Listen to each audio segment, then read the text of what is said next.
नमस्कार दोस्तों। NTA net, BPSC, UPSC, Chhattisgarh public service commission, MA और बीए के सभी नए बैचेज 1 अप्रैल 2022 से शुरू होने वाले हैं। तो जो भी विद्यार्थी इंटरेस्टेड हों, डिस्क्रिप्शन के अंदर हमारे नंबर हैं, आप उन पर संपर्क करके अपना एडमिशन ले सकते हैं। बहुत बहुत धन्यवाद। Hi friends, this is toppers front education. एक बार फिर से आप सबके सामने पेश है फिलॉसफी के कुछ इंटरेस्टिंग वीडियोस लेके। आज हम पढ़ेंगे अरस्तु को, है ना। एरिस्टोटल नाम है उनका, अरस्तु।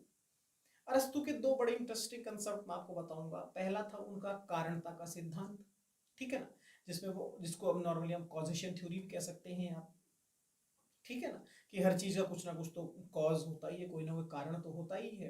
तो जब आप इस यूनिवर्स की बात करते हो, इस वर्ल्ड की बात करते हो, तो यहाँ पर क्या कारण है, इसको उन्होंने किस तरीके से डिलीवर किया, फिर इसी को एलोब्रेट करके एक नया कंसेप्ट उन्होंने बनाया जो था पोटेंशियल एंड रियल।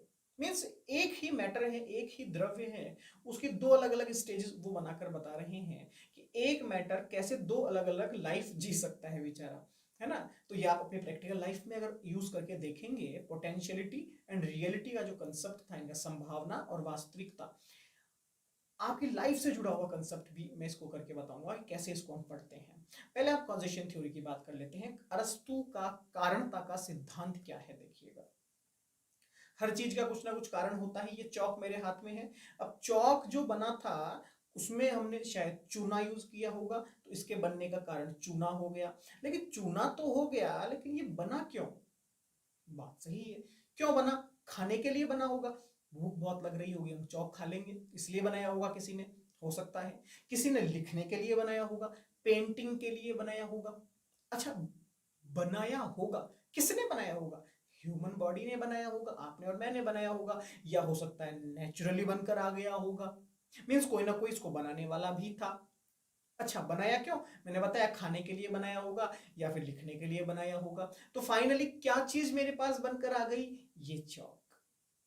यही है एरिस्टोटल या अरस्तु की causation theory. Indian school of philosophy की मैं बात करता हूं, तो वहां पर तीन अलग अलग तरह की थ्योरीज है, ठीक है। वहां पर जैसे सत्कार्यवाद, असत्कार्यवाद, और बुद्ध धर्म के अंदर जब आप जाएंगे प्रतीत्य समुत्पाद, तीन थ्योरीज एक साथ काम करती है वहां पर। कि एक तरफ सत, सत मतलब कंटिन्यूअस, कंटिन्यूअस फॉर्म में वर्क होता रहता है, कभी उसमें ब्रेक नहीं आता। असत कंटिन्यूअस नहीं है, वो ब्रेक होता रहता है। प्रतीत्य समुत्पाद ना तो कंटिन्यूअस है ना डिसकंटिन्यूअस है, फॉर्म चेंज होती रहती है, वो चेंज होता रहता है, सिंपल। अब अरस्तु की जब मैं बात करता हूं, तो अरस्तु का कंसेप्ट बड़ा इंटरेस्टिंग कंसेप्ट है। अरस्तु कहता है हर कॉज के पीछे चार अलग अलग फैक्टर्स होते हैं जो वहां पर काम करते हैं। कौन कौन से फैक्टर्स हैं, देखिएगा।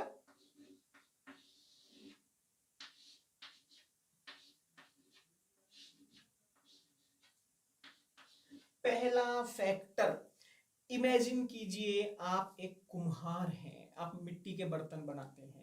इमेजिन कीजिए आप लकड़ी के खिलौने बनाने वाले हैं।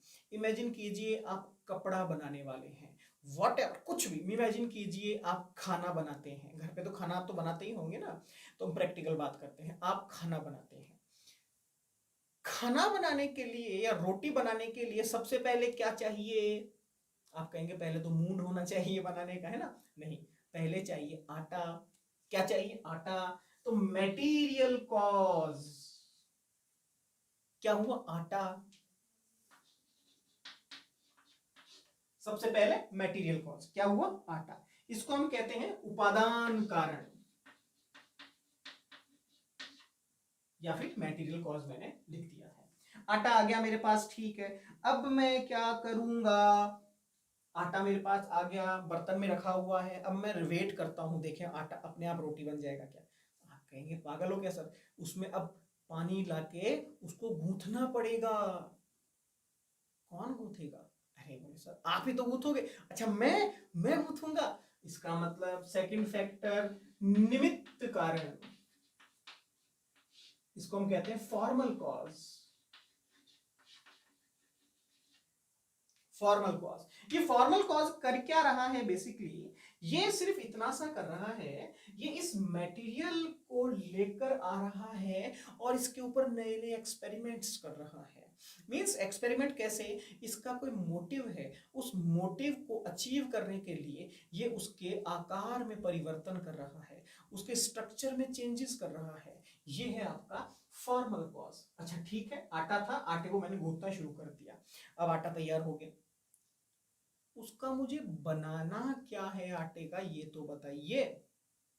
क्या उस आटे से मैं सब्जी बनाऊं, क्या उस आटे के मैं हलवा बनाऊं, या उस आटे का मैं हथियार बनाऊं, आखिर मैं इस आटे का बनाऊं क्या, आप ये बताइए मुझे पहले। आप कहेंगे सर कुछ नहीं करना, आकारिक कारण, एफिशिएंसी कॉज। अब आप इसकी एफिशिएंसी देखेंगे, इस आटे का मुझे बनाना क्या है। अब ये आटा गूंथ चुका है, सारे एक्सपेरिमेंट हो चुके हैं इसके अंदर, अब ये तैयार है। अब जो मैं बनाऊंगा उसकी एफिशिएंसी देखी जाएगी। अगर मैं रोटी बनानी है तो वो रोटी कैसी बनेगी, किस तरीके से बनेगी, घी डालकर बनेगी, घी बिना डाले बनेगी, क्या उसको मैं एक तरफ से सेकूंगा, क्या तंदूरी बनानी है, क्या तवे पे बनानी है, कैसी बनानी है, कहाँ बनानी है, ये एफिशिएंसी देखी जाएगी। अब उसकी मोटिव क्या है आपका, भूख खत्म करना, तो अब आपकी एफिशिएंसी क्या है। जो आटा आपने गूंथा है, उसके आपने गूंथ लिया, ये आपका फॉर्मल कॉज हो गया। ये फॉर्मल कॉज के अंदर आपकी प्रेजेंस दिखाई जा रही है कि आप वहां पर मौजूद हैं। ये ध्यान रखिएगा, यहां पर मैटर की बात नहीं है, यहां पर इंपॉर्टेंस है आपकी प्रेजेंस की, आप वहां पर हैं और आप ही वो फॉर्मल कॉज हैं जो उसके अंदर चेंजेस कर रहे हैं। वो चेंजेस आपने इतने सारे कर दिए कि अब आप पहुंच गए हैं उसकी एफिशिएंसी के ऊपर, कि अब आप देखेंगे उसका एफिशिएंसी कितनी बनेगी, वो रोटी जो बनेगी वो कितनी अच्छी है, वो क्या काम आने वाली है, वो उसका कहाँ यूज होने वाला है। और जब ये बन चुका तो फाइनल कॉज, प्लेट में डालिए और खाना खाइए, अंतिम कारण, काम खत्म। इट मीन्स व्हाट, हर चीज, हर एक मैटर की जब शुरुआत होती है तो उस मैटर के अंदर हम ये नहीं कह सकते हैं कि वो क्या बनेगा और क्या नहीं बनेगा, दैट्स अ डिफरेंट थिंग। उसको कुछ ना कुछ आकार दिया जाता है, उसको कुछ ना कुछ स्वरूप दिया जाता है, उसमें चेंजेस किए जाते हैं ताकि वो हमारे यूजफुल हो जाए हमारे लिए। अब नॉर्मली मैं आपसे एक बात कहूं कि आप गेहूं की रोटी खाते होंगे या चावल का आटा खाते होंगे, तो यार इतना माथाफोड़ी करते ही क्यों हो, खेत में जाओ और डायरेक्ट पौधा निकालो और खा जाओ, खत्म बात। पेट ही तो भरना है, जानवर भी तो खाते हैं, डायरेक्ट जाओ, खेत में पौधा दिखेगा गेहूं का, गेहूं निकालो और खा जाओ। आप कहेंगे पागल हो क्या सर, पहले हम गेहूं को निकालते हैं, उसका दाना अलग अलग करते हैं, वो दाना फिर चक्की पे जाता है, चक्की वाला उसका आटा बनाता है, वो आटा फिर हमारे घर में आता है, फिर हमारे घर में उसका आटा बनाते हैं, फिर उसको हम सेकते हैं, फिर हम खाते हैं। ये पूरा प्रोसेस एरिस्टोटल कहता है ये कॉजेशन थ्योरी है। जो भी काम होता है उसके पीछे कोई एक एलिमेंट नहीं होता, चार अलग अलग पैरामीटर्स होते हैं और ये चार पैरामीटर्स शो करते हैं किस किस को। पहला जो कॉज है मटेरियल कॉज, ये शो करता है द रिप्रेजेंटेशन ऑफ मटेरियल, कि इस वर्ल्ड में कुछ ना कुछ मैटर्स ऐसे हैं जिनसे ये पूरा ब्रह्मांड बना हुआ है और वो मटेरियल कहीं बाहर से नहीं आते हैं, यहीं पर मौजूद है। दूसरा the formal cause, formal cause representation करता है कि मटेरियल के अलावा कुछ ना कुछ ऐसा कॉन्शियस जरूर है इस दुनिया में जिसने इस मैटर को चेंज किया और अपने हिसाब से इसको ढाल दिया। ये कौन हो सकता है, शायद गॉड या शायद आपकी सेल्फ कॉन्शियसनेस। थर्ड आकारिक, एक इसको ऐसा स्ट्रक्चर बना दिया गया कि ये आपके यूजफुल होगी। अब ये यूजफुल होगी, ये कौन हो सकता है, ये बिल्कुल आपका कॉजेशन थ्योरी फॉर्मल जो कॉज था वैसा ही है, ये बिल्कुल कॉन्शियसनेस का ही यूज किया गया यहां पर। लेकिन अब आपका मोटिव क्लियर है कि मुझे क्या करना है, यहां मोटिव इंपॉर्टेंट हो गया अब आपका। देन फाइनल कॉज, जो कहानी यहां से शुरू हुई थी उसको आपने एक बार के लिए फाइनलाइज कर दिया, एक बार के लिए। ये परमानेंट नहीं है, ये परमानेंट नहीं है, एक बार के लिए उसको फाइनलाइज कर दिया। मैं परमानेंट नहीं है ऐसा क्यों कह रहा हूं, क्योंकि यहां से दूसरा कंसेप्ट अगर मैं शुरू कर दूं अरिस्टोटल का, क्या, पोटेंशियलिटी एंड रियलिटी, तो आप खुद देखेंगे कि ये एक बार के लिए तो ठीक है, परमानेंट ये नहीं हो सकता। कैसे? इमेजिन कीजिएगा, एक छोटा सा क्वेश्चन मैं आपको देता हूं। मान लीजिए ये आपका आटा है, आटे के अंदर इनफाइनाइट टाइम पॉसिबिलिटीज है, पोटेंशियलिटी है, संभावनाएं बहुत सारी है, इसके अंदर पॉसिबिलिटीज बहुत सारी है। जरूरी नहीं है इसकी मैं रोटी बनाऊंगा, मैं इसका हलवा बना सकता हूं, जरूरी नहीं है मैं इसका, और हजारों तरह के खाने बनते हैं किससे? आटे से। तो पोटेंशियलिटी इसके अंदर बहुत सारी है। मान लीजिए इससे मैंने बना दी रोटी, तो ये पोटेंशियलिटी और ये इसकी रियलिटी। अब इस रोटी को ही मैंने क्या किया, छोटे छोटे पार्ट्स में डिवाइड किया और फिर इसको अलग अलग मिर्च मसाले डाले और इसका एक बहुत अच्छा टेस्टी खाना बना दिया मैंने, fry roti.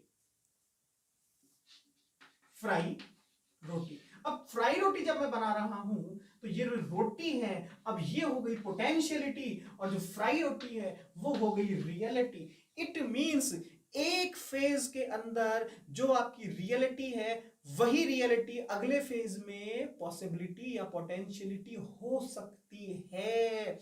It means what, यहां पर जो एक कॉजेशन थ्योरी है ये कंटिन्यूअस फॉर्म में काम करती रहती है, जिसको हम कहें क्या? इंडियन फिलॉसफी, सांख्य दर्शन।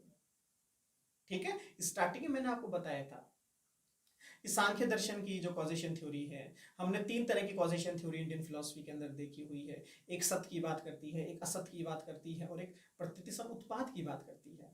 तो ये सत्य को बात कर रहा है, ये कह रहा है ये सिस्टम ऐसे ही चलता रहता है, ये ऐसे ही चलता रहता है, कभी खत्म नहीं होता। यहां पर अगर इंपॉर्टेंट फैक्टर्स है तो वो है 4।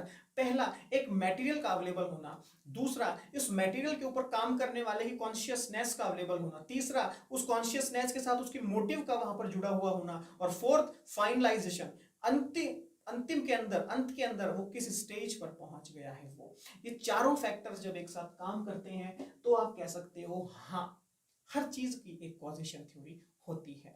और रही बात पॉसिबिलिटी और रियलिटी की, आपके अंदर जो पॉसिबिलिटीज है वो आपको अभी तक नहीं पता। आपके अंदर इतनी ज्यादा पॉसिबिलिटीज है कि आप उसको कभी ढूंढ भी नहीं पाएंगे। आप एक पॉसिबिलिटीज को पकड़ेंगे, एक अच्छी आदत को पकड़ेंगे, इसके अलावा आपके अंदर हजारों अच्छी आदतें होगी।